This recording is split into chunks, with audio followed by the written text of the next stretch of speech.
This war is a simple black and white thing. Either Putin is evil or NATO started it. But when did the war in Ukraine really start? And who really started it? I like Russel Brand, and I appreciate his attempt to be objective about how the war between Russia and the Ukraine began. However, there's some major things that he got wrong in his video, and that's what my video is going to be about. A very important time in the escalation of this conflict was 2014, and it's that in particular we're going to talk about today. Nearly a decade on, the 2014 Revolution of Dignity, as it's known in Ukraine, remains one of the more widely misunderstood episodes of recent history. Yet understanding it is critical to understanding the ongoing standoff over Ukraine, which can largely be traced back to this polarizing event. Like today's Russia-NATO tensions more broadly, at the heart of the Maidan protests was the push by some Western governments, especially in the United States, to isolate Russia by supporting the integration of peripheral parts of the former Soviet Union into European and Atlantic institutions, and Moscow's pushback against what it saw as an encroachment on its sphere of influence. Although Russel Brand does mention the will of the Ukrainian people later in the video to show how complex the situation on the ground really is, most of his video treats Ukraine as a pawn in a chess game between Russia and the West.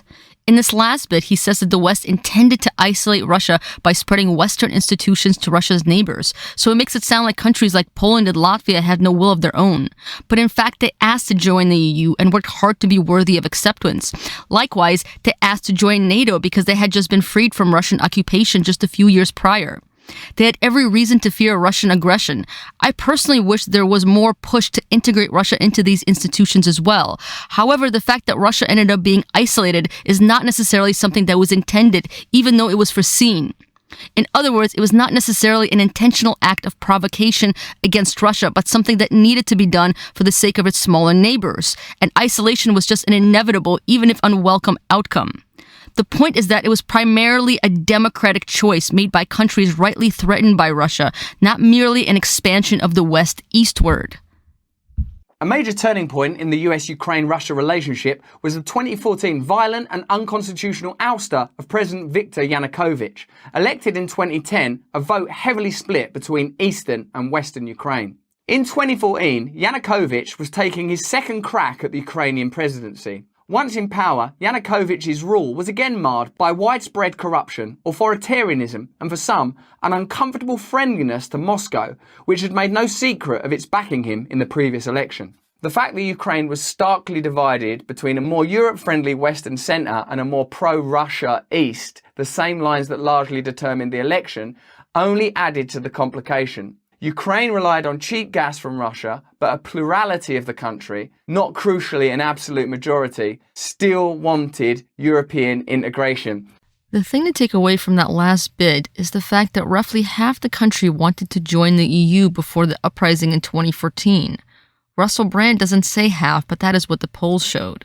Also, half the country supported the protests against the Russian-backed Yanukovych in 2014. This was a popular movement representing half the population.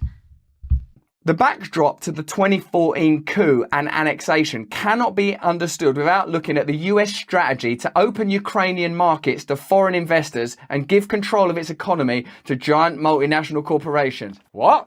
America? Trying to open up new markets? Hi, how dare you? How could you even? What evidence? When is there a previous history of America trying to open up markets to global conglomerates?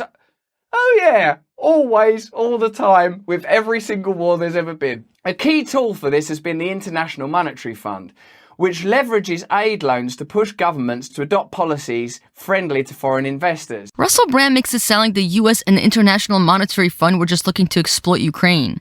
But what he curiously doesn't mention is that the deal they were offering Ukraine was the first step toward EU integration. Most of the EU states have benefited tremendously from joining the EU. The Western states have invested very heavily in them, and there's no serious movement in any Eastern Bloc countries to leave. So that which sounded so sinister was a movement backed by half the population to be part of the West with all the economic benefits that implies. The only way you could actually get anywhere with this is to let go of an outcome, right? You'd have to go, all we want is peace and for people not to be harmed and for ordinary people to have as much power in their own lives as possible. As soon as you go, I'd like it if the outcome was financially beneficial to the United States of America, or I'd like it if we were able to control these resources, or it would be good for us politically to control that territory. As long as that's in the mix, as long as the serpent of self-will is intermingled with your requirement for particular outcomes, you are never going to achieve a peaceful outcome. You will achieve a malign and self-interested one. We can see here that Russel Brand is very naive and idealistic.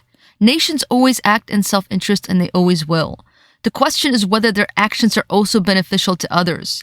That is a question that nations on the receiving end must decide for themselves. No one forced Ukrainians to want to join the West, even if the West worked hard to sell them on the idea. Russia, on the other hand, tried to take Ukraine by force. There's a big difference here.